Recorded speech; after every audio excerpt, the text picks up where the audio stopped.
আজকের এই মেনুগুলো ছিল খুবই লোভনীয়। আর এই অর্ডারটা দিয়েছিল আমার ছোটোবেলার বন্ধু। ওর বাড়ির 25 জনের অনুষ্ঠানের জন্য আমাকে অর্ডার করেছিল মটন কষা, জাফরানি পোলাও আর চিকেন পকোড়া।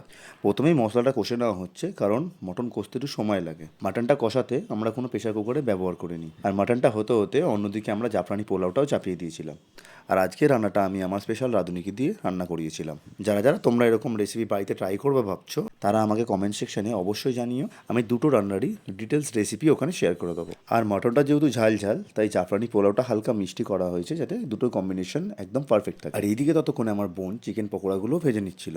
এরপরেই খাবারগুলো আমরা যথারীতি প্যাক করে নিয়েছি, যাতে ঠিক টাইম মতো আমরা খাবারটা প্রোভাইড করতে পারি। আর তোমরা এবার দেখে নিতে পারো জাফরানি পোলাওটের ফাইনাল লুক। আগে দেখে নাও চালগুলো কতটা সফট আর ঝরঝরে। দেখতে কিন্তু বিরিয়ানির মতো, কিন্তু খেতে বিরিয়ানির মতো নয়। এবার তোমরা দেখে নাও মাটনের ফাইনাল লুকটা কেমন লাগছে। জানি দেখে টেস্ট বোঝা যায় না, তাই তোমরা ঝটপট অর্ডার করে ফেলো, এর টেস্ট বুঝতে পারবে। তোমরা যদি এরম খাবার অর্ডার করতে চাও, তাহলে স্ক্রিনে দেওয়া নাম্বারে আমার সাথে যোগাযোগ করতে পারো। টাটা।